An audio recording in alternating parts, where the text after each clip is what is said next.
In rap, Alibaba, Alabai, Soldier, Killer, ACE, Bundy. You know what I'm saying? Always down with Gambian Talents Promotion, holding it down with the whole entire team. Kuboka Sigetigi, Nancy Melmi, by Ken Womutikabi. Good evening, ladies and gentlemen. I wish to update you on the recent developments regarding the COVID-19 outbreak in the Gambia.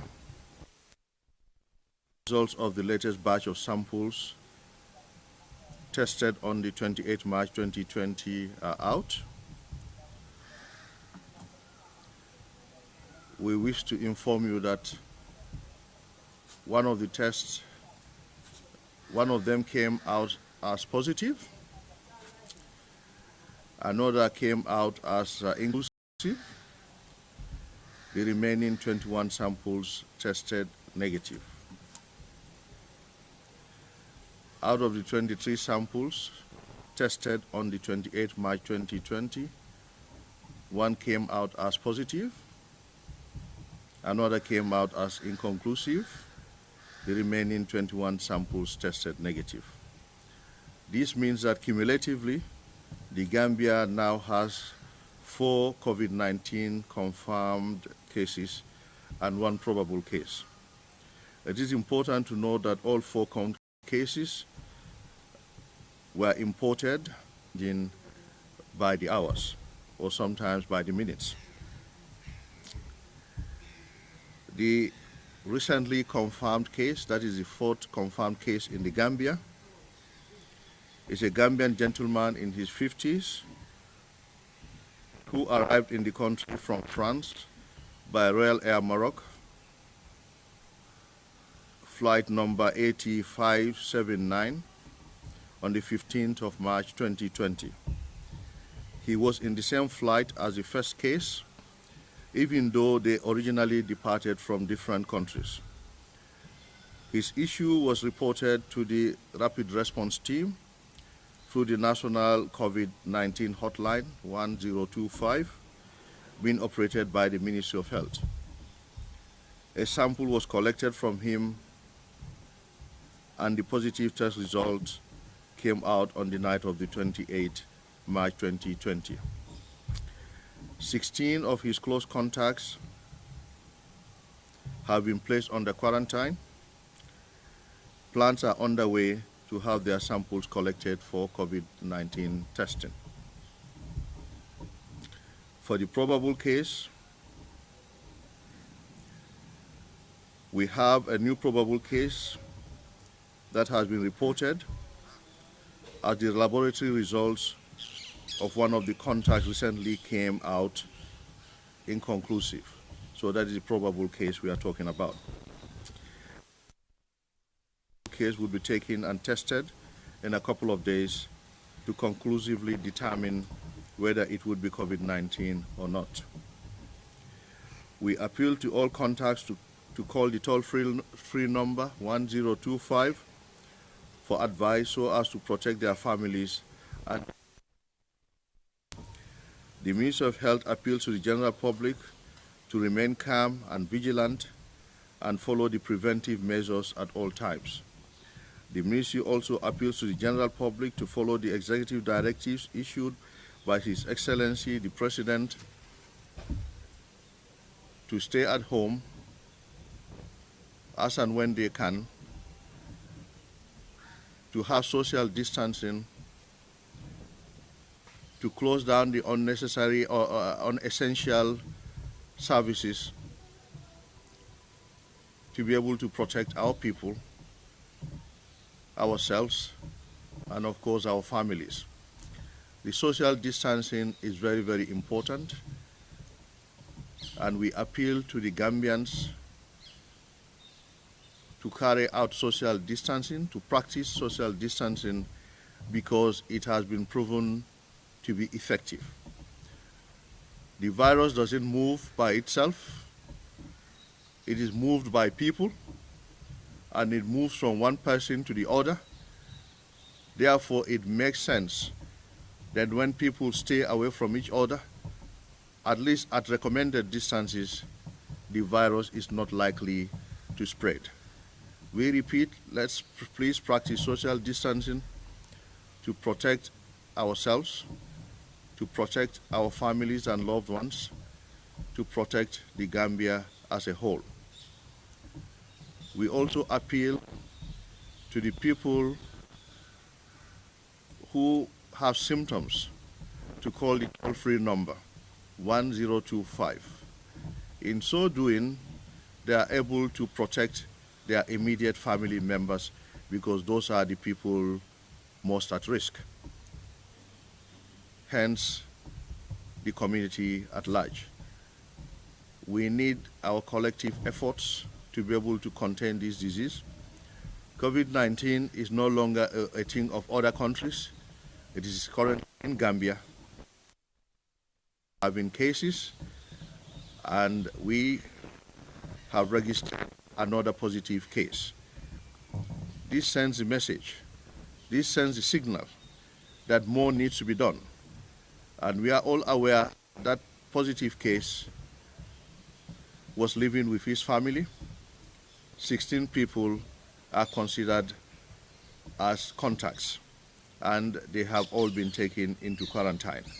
But we appeal again for people who have a travel history, people who have symptoms similar to that of COVID-19 should please come out and get tested and get medical attention to help themselves and their families and the nation at large.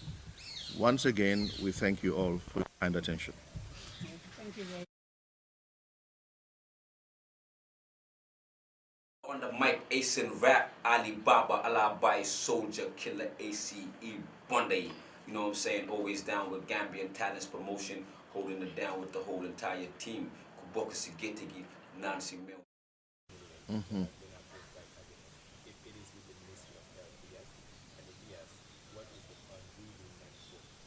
So the fund is not with the Ministry of Health. Government funds, the custodian is the Ministry of Finance.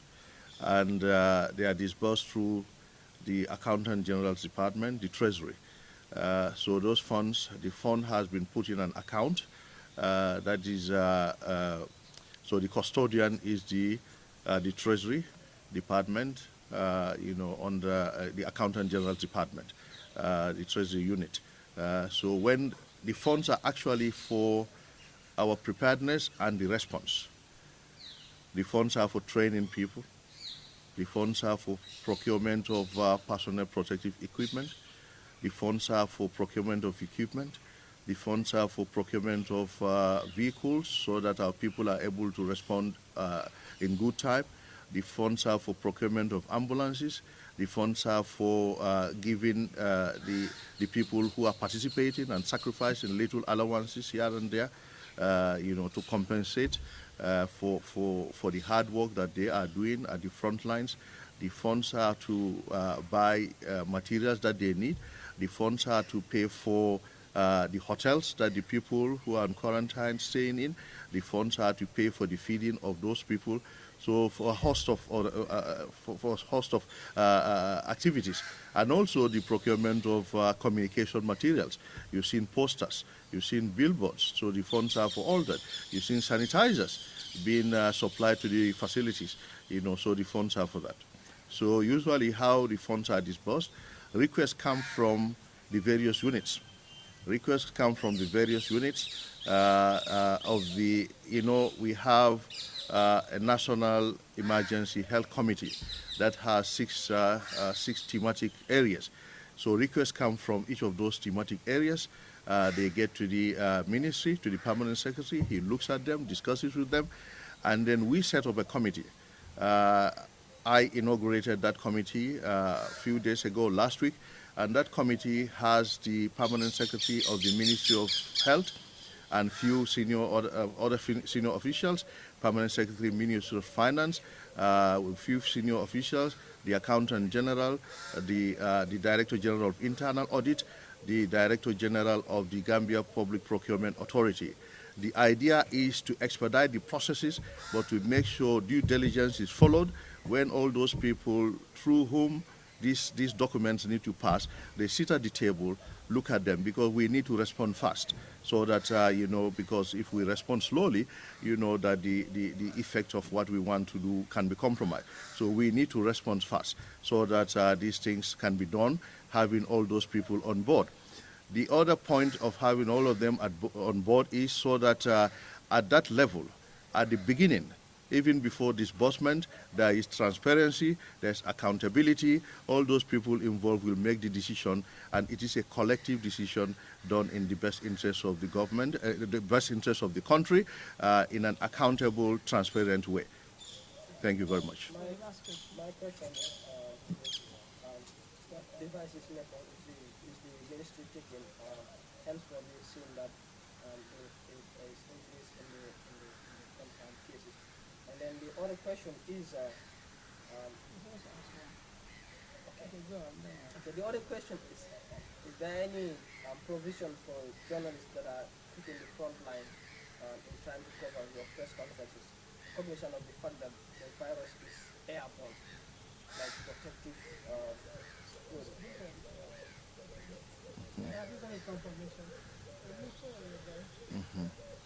Yeah. Thank you very much. We started having cases. The most recent case went to the government treatment center. The team had been on standby. The nurses, the doctors, the lab people, and the entire team had been on standby, and they received the patient and started caring for the patient. So that's what we are doing. We are increasing the treatment centers across the length and breadth of the country. We are providing for these patients what is needed, what is currently accepted as the kind of care that these people need to get. That's what we are providing for them, as it is done in most other countries in the world. Fortunately, our patients are stable. However, we're doing a lot to strengthen our ability to care for these patients. We're bringing in a lot of equipment very soon, inshallah, including ventilators, including monitors, and so many other related equipment are expected in this country very soon. And we also want to use this opportunity to address the misinformation.